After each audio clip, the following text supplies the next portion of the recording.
নমস্কার বন্ধুরা, mother simple কিচেনের তরফ থেকে আমি অন্তশ্রী আপনাদের সকলকে জানাই স্বাগত। নতুন দিনে নতুন রেসিপি নিয়ে আবার হাজির হয়ে গেছি। আজকে আমাদের রেসিপি এগ স্যান্ডউইচ। আমি এগ স্যান্ডউইচের নাম দিয়েছি ট্রাই কালার স্যান্ডউইচ, যেহেতু এখানে 3টে কালার আমি করেছি। চলুন দেখে নেওয়া যাক কী করে করছি আমি এই ট্রাই কালার স্যান্ডউইচ বা এগ স্যান্ডউইচ। এর জন্য আমাদের দরকার এখানে ডিম। আমি এখানে 4টে ডিম নিয়েছি, 4টে বড় স্যান্ডউইচ ব্রেড নিয়েছি আর ধনেপাতা নিয়েছি। আমি এখানে 1 বাঞ্চ ধনেপাতা নিয়েছি, এটাকে আমি পেস্ট করে নেব। দেখুন মিক্সার ব্লেন্ডারে আমি ধনেপাতাগুলো দিয়ে দিচ্ছি। এবার আমি এখানে স্বাদ অনুযায়ী লবণ, হাফ লেমন জুস আমি স্কুইজ করে দিচ্ছি, 1 চামচ মতন চিনি দিচ্ছি, দিয়ে আমি সব ধনেপাতাগুলো দিয়ে ব্লেন্ড করে নেব। একদম আমাকে স্মুথ করে ব্লেন্ড করে নিতে হবে এই ধনেপাতাগুলো। দেখুন যতটা ধনেপাতা ছিল আমি সব দিয়ে আমি ব্লেন্ড করে নিচ্ছি। আমি এখানে কোনো জল ইউজ করছি না, আপনারা কোনো জল ইউজ করবেন না। দেখুন সুন্দর ব্লেন্ড হয়ে গেছে। এবার আমি ব্রেডের স্লাইসগুলোকে কেটে নেব সাইড দিয়ে। ব্রেডের যে ব্রাউন পার্টটা আছে ওটা আমি কেটে নেব। এখানে আমি ব্রেডগুলো কিন্তু একদম ফ্রেশ ব্রেড নিয়েছি। যেহেতু এই স্যান্ডউইচটা যেটা হবে এটা কোল্ড স্যান্ডউইচ, এটাকে আমি কিন্তু স্যান্ডউইচগুলোকে সেঁকবো না, মানে বা টোস্ট করবো না। এটা জাস্ট এরকমই কাঁচা খাওয়া হবে। দেখুন আমি ব্রেডের সাইডগুলোকে কিন্তু চারদিক দিয়ে ভালোভাবে কেটে নিয়েছি। ব্রেডের সাইডগুলো থাকলে এই স্যান্ডউইচটা ভালো লাগবে না। এবার আমি এখানে ডিমের 2টো পোর্শন আলাদা করে নিয়েছি, সাদা আর হলুদটা। এবার আমি একটা গ্রেটারের সাহায্যে এটা গ্রেট করে নেব। গ্রেট করে নিতে হবে যাতে এটা ভালোভাবে আমাকে একটা স্মুথ টেক্সচার আনতে হবে, তাই জন্য আমি এটাকে পুরো গ্রেট করে নিচ্ছি।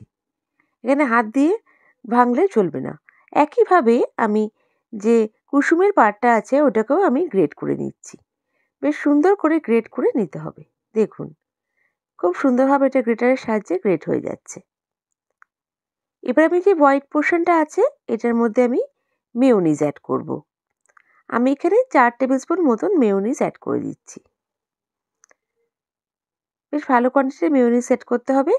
আপনারা চাইলে এই স্টেজে চিজও অ্যাড করতে পারেন। শ্রেডেড চিজ, মজরেলা চিজ এখানে অ্যাড করতে পারেন। দেখুন আমি ভালো করে একটু মিক্স করে নিচ্ছি।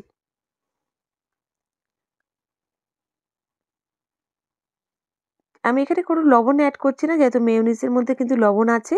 আপনারা যদি চান তাহলে এখানে লবণ অ্যাড করতে পারেন, আর ব্ল্যাক পেপার পাউডারও এখানে অ্যাড করতে পারেন। আমি এটা পরে অ্যাড করেছি।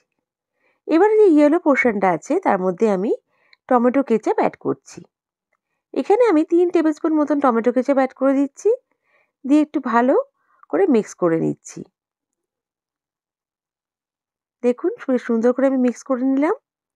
এখানেও আমি কোনো লবণ অ্যাড করছি না, আপনারা আপনাদের স্বাদ অনুযায়ী যদি মনে হয় তাহলে লবণ অ্যাড করতে পারেন। আর আমি এখানে অ্যাড করে দেবো রেড চিলি সস। এখানে 1 টেবিল স্পুন মতন রেড চিলি সস অ্যাড করছি। একটু স্পাইসি হবে। যদি এটা বাচ্চাদের জন্য করেন তাহলে এটা অ্যাভয়েড করতে পারেন। দেখুন ভালো করে আমি এটা মিক্স করে নিচ্ছি। বেশ সুন্দর একটা স্যাফরন কালার চলে এসছে। এবার আমি ব্রেডটাকে রাখলাম। এখানে আমি প্রথমে গ্রিন চাটনিটা স্প্রেড করছি। খুবই ইজিলি এই স্যান্ডউইচটা হয়ে যায়, আর দেখতে এত সুন্দর আর লোভনীয় কি বলবো। বাচ্চাদের দিলে পরে তো টিফিনে পুরো টিফিন বক্সটা খালি হয়েই আসবে। বাচ্চা কেন, শুধু বড়রাও কিন্তু এই টিফিনটা ভালো করে খেয়ে নেবে। এত সুন্দর দেখতে আর এত টেস্টি রেসিপি। একবার অন্তত ট্রাই করবেন। দেখুন আমি এই পুরো চাপা দিয়ে দিচ্ছি আর একটা ব্রেড। তারপরে দেখুন আমি এখানে দেবো হোয়াইট স্প্রেড, যেটা আমি বানিয়েছি সেটা আমি এখানে অ্যাড করে দিচ্ছি। বেশ ভালো কোয়ান্টিটি অ্যাড করতে হবে।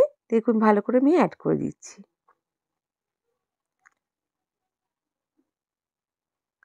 বেশ সুন্দরভাবে আমাকে সব দিক সমান করে একটু ভালো অ্যামাউন্টে আমি এখানে অ্যাড করে দিচ্ছি এই হোয়াইট স্প্রেডটা। দেখুন আমার স্প্রেড করা হয়ে গেছে। এবার আমি এখানে এই স্টেজে আমি এখানে ব্ল্যাক পেপার পাউডার অ্যাড করছি। এটা আপনারা চাইলে প্রথমেও অ্যাড করতে পারেন। দেখুন একটু অ্যাড করে দিলাম, একটু ভালো লাগবে টেস্টটা।